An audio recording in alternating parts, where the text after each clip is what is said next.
Assalamualaikum warahmatullahi wabarakatuh. Perkenalkan, nama saya Afifah Faizah Hasniati Naimi, 200103030271, Prodi Akidah dan Filsafat Islam, mata kuliah pengantar sosiologi. Dosen pengampu Bapak Dr. Andus Abdul Sani MPD. Kali ini saya akan membahas tipe negara khilafah, kerajaan, sistem parlementer atau perdana menteri, presidensial atau presiden, dan kesultanan. Yang pertama, khilafah. Khilafah secara bahasa dapat diartikan sebagai penguasa atau pemimpin. Dapat juga kita artikan sebagai pengganti. Arti khilafah didefinisikan sebagai kepemimpinan umum bagi seluruh kaum muslim untuk menerapkan hukum Islam dan mengemban dakwah Islam ke seluruh penjuru dunia. Orang yang memimpinnya disebut khalifah. Secara umum, sebuah sistem pemerintahan bisa kita sebut sebagai khilafah apabila menerapkan Islam sebagai ideologi negara, syariat sebagai dasar hukum, dan mengikuti cara kepemimpinan Nabi Muhammad dan Khulafaur Rasyidin dalam menjalankan pemerintahannya. Meskipun dengan penamaan atau struktur yang berbeda, namun tetap berpegang pada prinsip yang sama, yaitu sebagai otoritas kepemimpinan umat Islam di seluruh dunia. Parlementer adalah sebuah sistem pemerintahan yang parlemennya memiliki peranan penting dalam pemerintahan.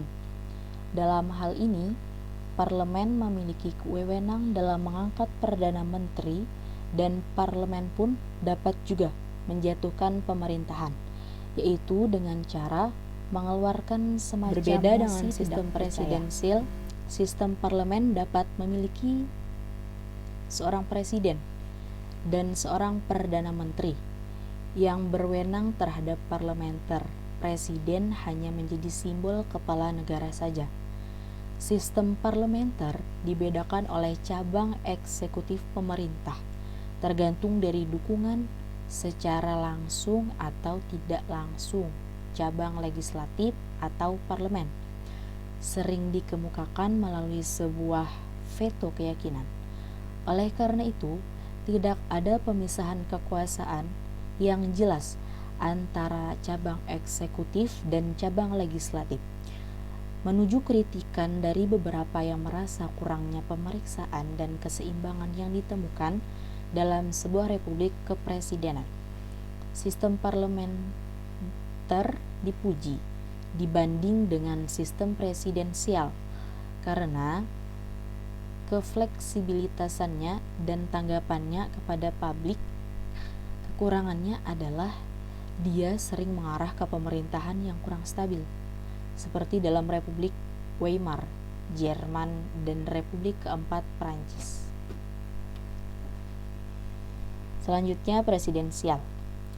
Presidensial bisa disebut dengan sistem kongresional adalah sistem pemerintahan negara republik di mana kekuasaan eksekutif dipilih melalui pemilu dan terpisah dengan kekuasaan legislatif. Untuk disebut sebagai sistem presidensial, bentuk pemerintahan ini harus memiliki 3 unsur, yaitu yang pertama ada presiden yang dipilih oleh rakyat. Yang kedua, presiden secara bersamaan menjabat sebagai kepala negara dan kepala pemerintahan, dan dalam jabatannya ini mengangkat pejabat pemerintahan yang terkait. Yang ketiga, itu ada presiden harus dijamin memiliki kewenangan legislatif oleh Undang-Undang Dasar atau konstitusi. Dalam sistem presidensial, presiden memiliki posisi yang relatif kuat dan tidak dapat dijatuhkan karena rendah subjektif seperti rendahnya dukungan politik. Namun, masih ada mekanisme untuk mengontrol presiden. Jika presiden melakukan pelanggaran konstitusi, pengkhianatan terhadap negara, dan terlibat masalah kriminal, posisi presiden bisa dijatuhkan. Bila ia diberhentikan karena pelanggaran tertentu, biasanya seorang wakil presiden akan menggantikan posisi presiden tersebut. Selanjutnya ada kesultanan. Kesultanan bisa kita sebut dengan kerajaan dan monarki.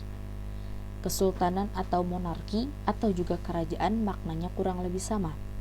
Semuanya itu menunjukkan suatu wilayah yang dipimpin oleh raja atau sultan atau juga ratu. Sistem pemerintahannya ada dua, yaitu secara konstitusional dan absolut. Kesultanan konstitusional adalah sistem pemerintahan yang pemimpinnya dibatasi oleh suatu undang-undang suatu negara. Sedangkan kesultanan secara absolut adalah sistem pemerintahan yang pemimpinnya memiliki kekuasaan mutlak tanpa dibatasi undang-undang. Saat ini, semua negara yang berbentuk kerajaan, kesultanan, ataupun monarki di dunia menganut sistem secara konstitusional.